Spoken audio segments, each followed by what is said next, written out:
This is something that you were concerned about, thinking about yourselves? Мне кажется, есть огромное разделение между тем, как можно понимать пропаганду в рамках искусства, как, например, собственно, наше творчество, и пропаганду в том случае, если она находится в руках государства.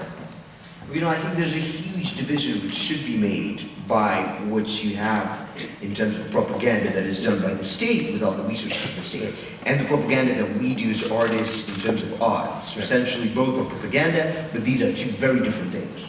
Но силы, мягко говоря, не равны. So basically you can say that, you know, the forces and the resources both sides have are very unequal. Unequal. Why? Where does this inequality come from? From the resources. Yeah, okay. From the influence of о масштабах распространения их пропаганды и from the scale of the outreach state propaganda has. И одного канала YouTube. And versus like a certain YouTube channels that you have. Ну да, если мы признаем, что мы все делаем пропаганду, то мы должны находиться в равных условиях. Это совершенно непонятно, почему мы должны отдавать власти, особенно такой власти, у нас не только монополия на насилие, но и монополия на пропаганду, что в принципе сейчас в России происходит. So if we admit that all of us are doing propaganda, then we should basically sort of, we could say, demand an equal access to resources and everything as a state. But right now, you know, it seems that just in the way that the state has the monopoly to use violence, in exactly the same way it's sort of took the monopoly to use propaganda. На самом деле, наша пропаганда доходит до настолько абсурдных вещей, как, например, ситуация недавняя с французской газетой «Шарли Эрбо», где, собственно, российская власть предпочла занять позицию террористического ISIS, нежели поступиться своими нападками на западные ценности. And you know, sometimes the whole propaganda scare in Russia reaches the funniest and the most tragic extremes. For example, in the Charlie Hebdo situation, you can say that the Russian state media was even more inclined to take the side of various terrorist groups and their extreme opinions because they felt it was too difficult for them to show a sincere level of solidarity with Western society in terms of their relationship to this whole tragedy they have. One of the most important things about totalitarian and post-totalitarian state, and this is what Gabel wrote, and as it is see every day, that it make influence not only on the political field, but on cultural field, which from the first insight you can think that it doesn't have strict connections, but for example, if you just want to do independent music in Russia, you will have some problems because of the state of state and the state of state propaganda. And I just want to Sasha and Matvey say something about that because they know about that more than we know. Yes. So you're saying that the state has influence on culture. If you want to make independent music, can you give an example of how this works for you? Yeah, sure. I can say that it all depends on, it's pretty hard to open a small business in our country because of lots of, prohibitions, lots of stuff. Just to open a club is a problem. And because of these things, lots of clubs are closing. We got not enough places to play, to perform, and it all depends. People don't even see this, they don't see the reason. They don't want to see it. and the bands just prefer to, think that we are not that lucky as we could be. And but the reason is in these problems, and lots of bands are just breaking apart. Yes, and just can't get what they want, and just don't forget the visa regime. Oh, it's a great problem too. Yeah. So, Sasha?